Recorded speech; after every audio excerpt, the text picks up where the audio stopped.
स्वागत है आप सभी को मेरे इस नए वीडियो में। कृष्ण जी, गोविंद दास जी और उनके भक्त की मनमोहनीय कथा। बने रहिए इस वीडियो में। महाराज जी, हमारे गोविंद दास जी 500 वर्ष पहले श्री गिरिराज जी में हुए और इनके साथ ठाकुर जी खेलते थे। श्री गिरिराज जी मंदिर छोड़ करके आते थे। हमारे यहाँ ब्रज में आज भी नियम है कि दोपहर में 12 बजे ठाकुर जी का मंदिर बंद हो जाते हैं। सब जगह 12-1 बजे सारे मंदिर बंद हो जाएंगे वृंदावन में। ठाकुर जी सोते नहीं है। ठाकुर जी गैया चराने जाते हैं। वृंदावन में तो बनचारी है ना ठाकुर जी, इसलिए गैया चराने गए ठाकुर जी। और वही बीच का जो समय है 12 बजे से लेकर के 4-5 बजे तक का, वृंदावन में श्री कृष्ण का अनुभव 2 समय में हो सकता है। या तो 12:30-1 बजे से लेकर के 4:30 बजे तक, या फिर रात्रि 10 बजे से लेकर के सुबह 6 बजे तक। या तो पूरी रात्रि आपको श्री कृष्ण अनुग्रह करा सकते हैं, या ये दोपहर का समय जो वन चारण के लिए ठाकुर जी जाते हैं। तो गोविंद दास जी, गोविंद स्वामी जी प्रत्यक्ष में देखने में तो गवैया हैं। रोको, एक लीला सुनाए फिर गाएंगे आगे का पद। वो देखने में कौन है? बोले कि मंदिर में जाते हैं, ठाकुर जी को पद सुनाते हैं, लेकिन उनकी अंतरंग इशारे चलते थे ठाकुर जी के साथ। जैसे ही गोविंद दास जी पद गाते थे, गुसाई जी श्रृंगार करते थे ठाकुर जी का, गोविंद दास जी पीछे खड़े खड़े पद गाते थे। तो जैसे ही गुसाई जी श्रृंगार करते करते थोड़ा श्रृंगार लेने के लिए नेक दूर जाते, ठाकुर जी ऐसे खड़े खड़े नीचे से एक मोती उठाते, मोती उठा के ये मारते टक के गोविंद दास के सिर पे। और जैसे ही गोविंद दास के सिर पे लगती, गोविंद दास कहते माने ना दारी की तो बताऊं, रुक जा। जैसे ही वो मोती लेकर के वापस गोविंद दास मारते, तब तक गुसाई जी वापस आ जाते। और गुसाई जी के आते ही वो मोती ठाकुर जी की जगह गुसाई जी में जाके लग जाता। गुसाई जी कहते हे गोविंदा, तू ठाकुर जी को मोती मार रहा है? गोविंदास बोले मेरो माथो देखियो, ये गुम्माटो फूल को ये आपके लाला ने मारो मोए। आपको लाला ऊधम मचावे वो ना दिखाई दे आपको, और मैं नेक कछु कह दूं सो मुंह पे चिल्ला रहे हो, मुंह पे बरस रहे हो, या समझा लो बहुत ऊधम मचावे ये। ऐसी लीला करते। गुसाई जी के नेत्रों में आंसू आ जाते। बोले गोविंदा तू कितनो भाग्यशाली, तेरे संग ठाकुर जी लीला करें। गोविंदास के साथ ऐसी ऐसी लीला करते महाराज। एक बार ठाकुर जी गोविंदास से बोले ए गोविंदा, बोले हाँ मेरो दाल बाटी खावे को मन हेरो है। आप लोग दाल बाटी जानते हैं? महाराष्ट्र में खाते हैं दाल बाटी हैं?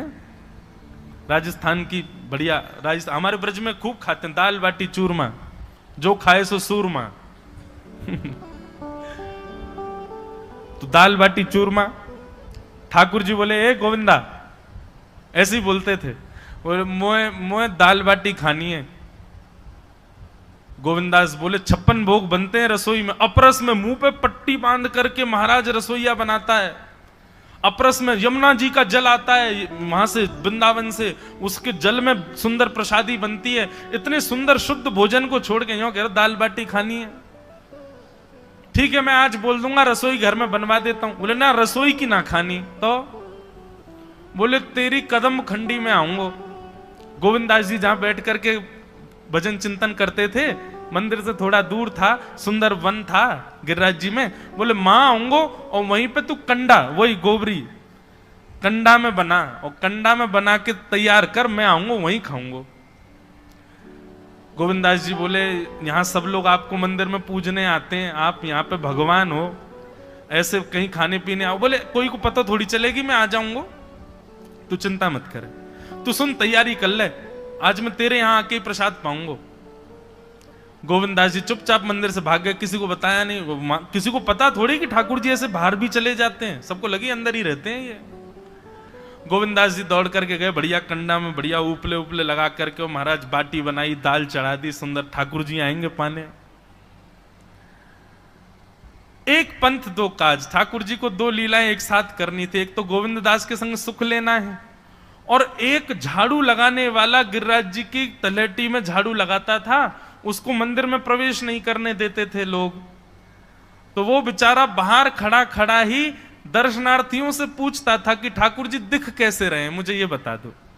दर्शनार्थी आकर के बताते थे नीली ठाकुर जी ने बाघा पहना है, गले में मोतियों की माला है, मकराकृत कुंडल है, ऐसा टिपारा ठाकुर जी के सिर पर रखा है और ऐसा ठाकुर जी का श्रृंगार है। तो वो बाहर खड़ा खड़ा नेत्र बंद करके सुन सुन करके ही अपने चित्त में एक झांकी बना लेता था और मन में सोचता था ऐसे दिख रहे होंगे ठाकुर जी। पर रोज प्रार्थना करता था, नाथ मुझे लगता है इस जन्म में तो आप मुझे कभी नहीं दिखोगे, भगवान इस जन्म में तो मैं आपके योग्य नहीं हूं, पर मेरे पर बस इतनी कृपा कर दो कि अगला जन्म मुझे दीजिएगा तो कुछ नहीं तो चेंटी बना देना, तो चेंटी बन करके मैं आपके 56 भोग में ही आ जाऊंगा, भीतर आके आपका दर्शन कर लूंगा, लेकिन मुझ पर अनुग्रह कर देना। ठाकुर जी उसके इस भाव से इतने रीझ गए। गोविंद दास को बोला था कि दाल बाटी खाने आएंगे, अब मंदिर बंद करके सब तो चले गए वहां से, सब लोग भोजनालय में भोजन प्रसाद पाने लगे। ठाकुर जी मंदिर से निकले अचक करके बाहर, गिरिराज पर्वत के ऊपर विराजते थे। जैसे ही बाहर निकल करके आए तो गिरिराज पर्वत के नीचे ही वही झाड़ू लगाने वाला उन नेत्रों से आंसू बह रहे थे। ठाकुर जी का चिंतन कर रहा था, आज ठाकुर जी ऐसे दिख रहे हैं, आज नीली पोशाक पहनी है, सिर पर चांदी का मुकुट पहना है, ठाकुर जी ने आज गुलाब का इत्र लगाया है, ठाकुर जी के ऐसे ऐसे मकराकृत ठाकुर जी के कटाक्ष, वो सब चिंतन कर रहा था। ठाकुर जी नीचे उतर करके जाने लगे, इतने में ही ठाकुर जी ने लीला करी और जोर जोर से ठाकुर जी चिल्लाने लगे, अरे जल्दी ते आइयो, देखियो मेरे पाम में कांटो लग गयो, अरे जल्दी ते कोई आओ या कांटे को निकारो, मुझको तो बहुत दर्द है रो है, अरे भैया जल्दी आओ जल्दी आओ। अब ये स्वर जैसे ही सुना उस झाड़ू लगाने वाले ने, उसके नेत्र खुल गए। उसने देखा, बोले कि ये स्वर कहां से आ रहा है। उसने जैसे ही नेत्र उठा करके ऊपर देखा तो नीला बाघा पहना है, मोतियों की माला पहनी है, मकराकृत कुंडल पहना है, चांदी का मुकुट चमक रहा है मस्तिष्क पर, ठाकुर जी के केश घुंघराले लहरा रहे हैं और ठाकुर जी अपनो एक पाम हाथ में पकड़ करके और एक पैर पर लंगड़ी जैसे खेलते हैं ऐसे ठाकुर जी कूद रहे हैं यहां से वहां। नीचे से झाड़ू लगाने वाले लिखे, अरे ऐसा पुरुष तो मैंने जीवन में कभी नहीं देखा, ये कैसा पुरुष है। नीचे से ही ठाकुर जी को देखने लगा। अब स्वरूप उसको पता था तो उसने कही ये जरूर ठाकुर जी होंगे, वहीं से प्रणाम करें। ठाकुर जी बोले प्रणाम कर रहा हूं, दारी के जल्दी ऊपर आ, कांटो लगो मेरे पाम में या को निकार। बोलने लगा, बोले मैं ऊपर नहीं आ सकता, गुसाई जी मारेंगे, सब लोग डांटेंगे मुझे। अरे नहीं गुसाई जी ऐसा कुछ ना कहें, ये सब तो बाहर के लोगों ने नियम बना दिए, मैं तो सबसे मिलूं, तू आजा जल्दी ऊपर। जैसे ही ऊपर गया, ज्यों-ज्यों ठाकुर जी के समीप जाए त्यों-त्यों उसके नेत्र सजल होते जाएं। ठाकुर जी के बिल्कुल समीप पहुंच गया। भगवान बोले, देख काई को रो भैया, जल्दी कर, मेरे पाम में कांटो लगो या को निकार। जिन चरण कमलों के स्पर्श के लिए सदा लक्ष्मी लालायित रहती है, ठाकुर जी ने उसकी गोद में अनायास अपने चरण रख दिए। बोले जल्दी कांटो निकार, कांटो लगो मेरे पाम में। अब वो ठाकुर जी के सुंदर तलवों को अपने हाथ से ऐसे देख रहा है, ढूंढ रहा है कहां कांटा लगा है। कहीं उसको कांटा मिल गया। अब इतने कोमल चरण ठाकुर जी के, उसके नेत्रों से आंसू भी गिरते जा रहे हैं, भाव विह्वल होता जा रहा है। मेरे सौभाग्य की सराहना, ठाकुर जी के इतने समीप। कांटा निकालने के लिए बार बार अपने अंगूठे से खींचे लेकिन कांटा नहीं निकले। ठाकुर जी बोले, अरे जे हाथ से ना निकलेगो। उसने पूछा कैसे निकलेगा? बोले अरे मेरो पाम पकड़ के अपने मुंह के पास ले जा और दांतन से निकाल, तब निकलेगो ये। आहा, कितनी कृपा की ठाकुर जी। कृपा की न होती जो आदत तुम्हारी, तो सूनी ही रहती अदालत तुम्हारी। जो दीनों के दिल में जगह तुम न पाते, तो किस दिल में होती हिफाजत तुम्हारी। कृपा की न होती जो आदत तुम्हारी, तो सूनी ही रहती अदालत तुम्हारी।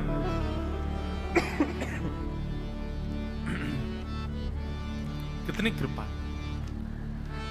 उसने कांटा निकाला मुख से, ठाकुर जी बोले अब चल, मुंह से चलो ना जा रहा। गोविंद दास ने अपनी कदम खंडी में दाल बाटी बनाई है, मुंह ले चल वहां पे। बोला कैसे लेके चलूं? बोले तेरे कंधान पे बैठ जाऊंगा मैं। और ठाकुर जी ने अपने दोनों पांव ऐसे लटका लिए उसके यहाँ पे और सिर पकड़ करके उसके ऊपर ही बैठ गए। बोले चल ले चल मुंह को। वो तो महाराज बेहोशी सी हो रही है, उसको विश्वास ही नहीं हो रहा ठाकुर जी मेरे संग इतनी बड़ी लीला कर रहे हैं। गोविंद दास की कदम खंडी में पहुंचने से पहले उस बालक ने ठाकुर जी गोविंद दास जी मुंह बहुत मारेंगे, अगर उनको पता चल गई मैंने आपको छू लिया है तो मुंह बहुत डांटेंगे। आप एक काम करो, अब यहां से आप पैदल चले जाओ, मैं यहीं खड़ा हूं। ठाकुर जी बोले यहीं खड़ो रही हो, तेरे काजी दाल बाटी लेके आऊंगा मैं। ठाकुर जी पहुंच गए गोविंद दास के पास। आहा, जो ठाकुर जी अचल दिखते हैं सबको मंदिर में, वो सचल दिखते हैं गोविंद दास को। कितनी बड़ी कृपा। गोविंद दास के यहाँ ठाकुर जी पहुंच गए और पहुंच करके ठाकुर जी बोले चल गोविंदा जल्दी खवा, मुझको तो बहुत जोर की भूख लगी है। गोविंद दास बोले हाँ हाँ बिराजो। सुंदर व्यवस्था कर दी। ठाकुर जी बैठ गए और बैठ करके सामने पत्तल पर महाराज बाटी रखी, दाल रखी, चूरमा रखी, चटनी रखी, सब बढ़िया सुंदर सजा दी। अब ठाकुर जी पा रहे हैं, प्रेम से पाते जा रहे हैं और पाते पाते बीच में कहे और ला, और जल्दी ला, भूख लग रही है मुझको। गोविंद दास बोले पहले इनको तो खाए लो। अरे ना तू जाने ना है मंदिर में मेरो भूख कैसे लगे?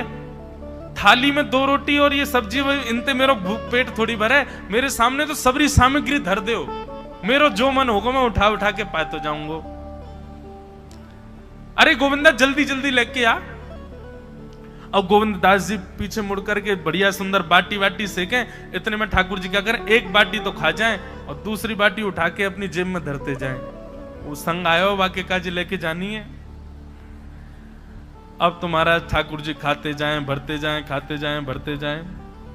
गोविंद दास बोलो ठाकुर जी ये तो मैं मानूं कि आपकी खुराक बहुत है, पर इतनी ज्यादा है ये मुझको विश्वास नहीं है रहा है। क्यों हैं? 56 बाटी खा गए हो अब तक आप? अरे कोई तुक ना है, पेट है कि समुद्र है, कुआ है, कहा है आपको? ठाकुर जी बोले अच्छा दारी के ऐसे बोले, चलो जाऊंगा मैं। अरे नहीं जय आप तो पाओ। ठाकुर जी तो जेब में भरते जा रहे थे। अब ठाकुर जी का पेट भर गया। ठाकुर जी बोले चल भैया गोविंदा अब पेट भर गयो, नेक देर हम एक पेड़ के नीचे बैठ के नेक सुस्ताए लें, फिर बाकी बाद मंदिर में जाएंगे। 4 बजे मंदिर खुल जाएगा दर्शन देने। जैसे ही ठाकुर जी खड़े भये महाराज, सोई उनकी पीतांबरी फैल गई। पीतांबरी फैली। गोविंदास बोले जय ये बाटी खाए के आप इतनी जल्दी मोटे कैसे है गए? ये पेट आपको है तो सही, लेकिन ये इतना चौड़ो कैसे है गो? और पेट कोई खावे तो वो आगे की तरफ निकले, ये कोने में कैसे निकल रहा है? ये दोनों तरफ पेट बाहर कैसे आ रहा है आपको? ठाकुर जी बोले ना कछु नहीं दिखाओ। अब तो महाराज गोविंदास ने पकड़ के जैसे ही पकड़े तो अंदर से बाटी निकल आई। जे बाटी कौन के काजे भर के ले जा रहे हो? सही बताइयो लाला, कौन के काजे? कोई और सखा बना लियो तुमने मेरे अलावा? गोविंद दास जी बाहर गए। बाहर जाकर के देखा तो एक वृक्ष के पीछे वो झाड़ू लगाने वाला बैठा था। अच्छा तो अब जे आपको सखा बन गए, जे आपको मित्र है गयो, या के काजे बाटी भर के ला रहे हो? ठाकुर जी कहे अच्छा अरे भैया ठीक है, अब तू सबंत कह मत दियो कि मैं या के संग आयो, या के संग खेलूं। अरे बेचारो बड़ो प्रेम करे मोते, ये भूखो बेचारो, मैंने सोची या के काजू बाटी ले चलूं। गोविंद दास जी के चित्त में एक क्षण के लिए तो ये भाव आ रहा है कि ठाकुर जी कितने प्रेमी हैं, लेकिन बाहर से कैसा दिखा रहे हैं? बोले स्वयं ने इतने सारे ग्रंथ निर्माण करा दिए, 4 वेद लिखवा दिए, उन पुराणों में शुद्धि, पवित्रता, अपरसता सबके इतने नियम बना दिए, और खुद क्या कर रहे हो? हैं? कोई के सिर पर बैठ के घूम रहे हो, कहीं जा रहे हो, कछु भी खा रहे हो? ठाकुर जी बोले अब ये सब नियम तो मानवन के लिए है ना, हम तो जय हैं, हम थोड़ी करेंगे इन नियमन को। बोले चुपचाप चलो और आचमन करो, शुद्धि करो, तब जाइयो मंदिर में। वहीं गोविंद कुंड के पास में गोविंद दास जी ने जबरदस्ती ठाकुर जी बैठा दिए। बोले हाथ में जल लो। ठाकुर जी जल लेकर के बैठे। बोले अब करो अपवित्र पवित्रो वा सर्वावस्थांगतो पिवा। ठाकुर जी आचमन कर रहे हैं, अपनी पवित्र कर रहे हैं ऊपर से लेकर नीचे तक। इतने में ही गोविंद दास बोलते बोलते पीछे की गए और ठाकुर जी की पीठ पे जाकर के एक धक्का दियो महाराज, पूरे ठाकुर जी डुबा दिए कुंड में। ठाकुर जी पूरे ऊपर से नीचे तक भीज गए। ठाकुर जी बोले, दारी के तेरी शिकायत करूंगो, गुसाई जी तक कहूंगो तू ऐसे करे मेरे संग। गोविंदास बोले, मैं बता दूंगा तुम कौन कौन के कंधान पे चढ़ के घूमो। आप मंदिर के लिए इतना नियम बना रखो है, नहा के आओ, धो के आओ, हाथ पांव खासा करके आओ, और कुछ अपवित्र वस्तु मत छीलेना, अपरस में रहना, गीला वस्त्र तन पे होना चाहिए। आपकी सेवा के लिए इतने नियम, और खुद क्या कर रहे हो? ऐसे गोविंद दास वो कह रहे हैं, यद्यपि रूप गुण शील सुधर था, इन बातन नारी झई है, प्रीतम प्रीत ही सो पई। वीडियो में बने रहने के लिए धन्यवाद। इस वीडियो में हम यह सीखते हैं कि हमें इंसान छोटा हो या बड़ा हो, जिस भी अवस्था में हो, इंसान का नियत मायने रखता है। हाँ, हम भगवान को जब भी हम पूजा करते हैं, जब भी उनका आराधना करते हैं, तो हमें साफ़ सुथरा अवस्था में जाके मन को पवित्र रख के हमें पूजा पाठ करना चाहिए। परंतु मन जितना पवित्र रहेगा, भगवान हमें उतने ही अच्छी तरीके से हमारे पूजा को स्वीकार करेंगे। वीडियो में बने रहने के लिए धन्यवाद। मिलते हैं नेक्स्ट वीडियो में।